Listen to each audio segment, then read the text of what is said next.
Rams are the 49ers' next opponent. They're going to play tonight. I have been to the Buccaneers. They're traveling all the way to Florida on a Monday, late game. So with that being said, the Rams dropped this game. The 49ers are only 2 games behind the Cardinals and 2 games behind the Rams, and they have each of those teams left on the schedule.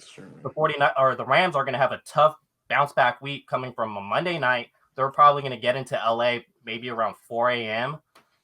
So with that being said, is Sunday a playoff game for the 49ers, being 2 games behind essentially the Rams if they lose and the Cardinals, whoever wants to start? Go ahead, Grant. It's a playoff. I mean, the last 3 games have been playoff games, and they've lost all 3. So, I mean, they had to go into this part of the season at the very least 6-4, 7-3. They're behind the 8 ball. They have to play every game. They have to be pretty much perfect right here on out, and I don't see it. So, they need to win this game, but will they win this game? I don't think so. I don't see it. I mean, what they did last time to the Rams is on tape already. There's only so many swing passes and jet sweeps you can run before the safeties are going to sit on it and expect it to happen. You don't have a quarterback on this team that's going to threaten you vertically, and the one guy that does, he ends up underthrowing Richie James. Like, there's one redeeming trait, and he didn't get it done. Like, come on. Yeah. What was the question? Yeah. It's right there. I mean, if you think the season isn't over already, then yeah, it's a playoff game. But I mean, look, if they can muster up some kind of run game, they can compete. But if Jerick McKinnon's a starting running back in this game, you can't win with Jerick McKinnon and his you can't. You just can't. When he got 17 touches against the Saints, that can't win like that. So I don't know. Right. I mean, I think it's a really good point about what you said about like what it being on film and everything. And I think that everybody, for some reason is forgetting that Jalen Ramsey's playing out of his mind right now too. The Rams have been, low key, really still there. Honestly, we could talk about their opponents all they want, but right now it's hard to argue that they're a better team at this point in the season, no matter what the 49ers did with them. And that was with Debo, Ayuk, Kittle, Mostert, for most of that game, right? And even in that second half, as soon as Mostert left, we saw what it might look like without him on offense with them. So, I mean, I think it all just, boils down to who's going to be there. And if the 49ers have their full complement, then yeah, of course they have a shot to win this game. But it's like Javi said, I hate calling this one a playoff game because you were supposed to win the last few like that. Like, wasn't the Seattle game a playoff game, or was that just we're just going up to Seattle? No, that every one of those is a playoff game. They have that sort of feel. So if the 49ers haven't been taking those as playoff games, then I don't know why they would start thinking about this one as a playoff game. What's interesting, though, is if they win this game, they're a game behind the Rams for a wild card spot. So I don't know how they pull it off, but if they do, I mean, they're not as good as the Rams. We can all agree at that. Yeah, correct. On that. But the Rams play tonight in Tampa. So they have to make a cross-country trip and play on 6 days rest. It's at least something in the Niners' favor. Any given Sunday, I don't know. If they pull it off, they're really still in it. And with basically, a game against Arizona that could determine a lot. And the travel part is the Rams have traveled a lot this year. They started out, they had Philadelphia and Buffalo back to back. Then they had to go to Washington. They came back and played San Francisco. 3. They went to Miami. They came back 4. And lost to Seattle. Now they're going to Tampa. They're coming back to the West Coast. So that's 5 East Coast trips. That's a lot. They're 3-1 in those.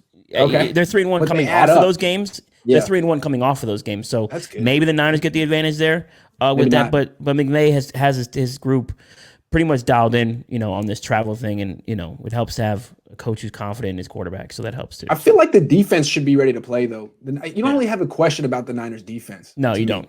You don't. I mean.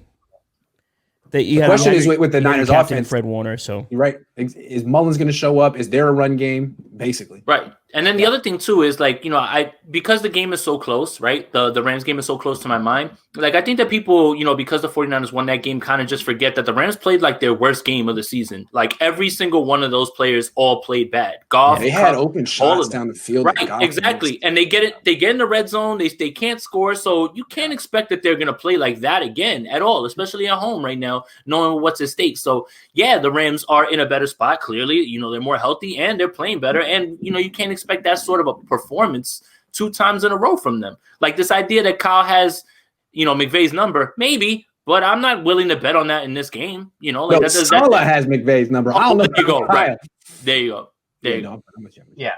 So what the 49ers have in their favor is obviously the travel of the Rams. They have that to where the Rams could be a little sluggish, have that they could go into Tampa Bay and have a game that comes down to a game-winning field goal where they lose. Now that playing right across country feels even more like crap. And then you're going to have this 49ers teams that's basically, I don't know how much fight they have in them, specifically Eric Armstead. They need something out of him in order to get some type of push going, because there's no way they can't make this push without Armstead. Like, it is what it is. Like, we know who he is. I'll text him. I'll tell him, hey, play better. No, just tell me. Upload like 5 videos. Eric. Please upload. It's like jogging around the field. It didn't work the first time you did it because he hasn't hit the quarterback's fence. Maybe you should do it again. It worked too well when I told him to contain the quarterback. He's been like, all right, fine. Watch me not ever rush the quarterback again. No, it's hard to knock any member of this defense right now. I think I'm just being too hard on Armstead. They're all playing well. Right. They're all playing well. Let's talk about McGlinchey. Grace Wallace. We'll get into that. But if the 49ers have Mostert for this Rams game, I think they absolutely win. They're probably going to be the underdog. Hey, what's going on with Mostert? His injury is mysterious. I never even saw him get hurt. Does anyone have any rumblings, Javi? What was it? He had an MCL sprain against the Jets, and then he had the high ankle sprain against the Rams. We haven't seen him since the last Rams game.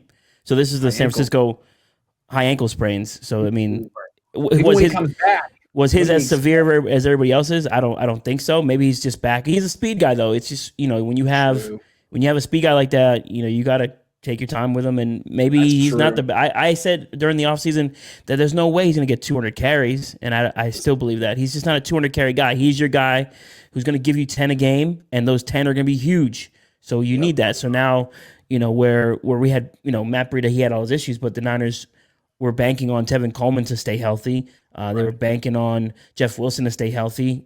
That's you want a complementary backfield, and they don't have that right now. So if Mostert is back, yeah, they might have a chance, but you know who's missing in this game? George Kittle. George Kittle helped bail out McGlinchey big time the last time, because what did they do? They put Aaron Donald over McGlinchey, and where was Kittle? Right next to McGlinchey, helping out with Aaron Donald. There is no George Kittle this week, and Ross Dwelly, probably not. I mean, and Ross Dwelly, your boy Ross Dwelly can't block to save his life, Grant. He can't. He's doing bad. He's doing bad right now. He can't. I never said he could. Well, he's a wide receiver in a tight end's body. Yes, right.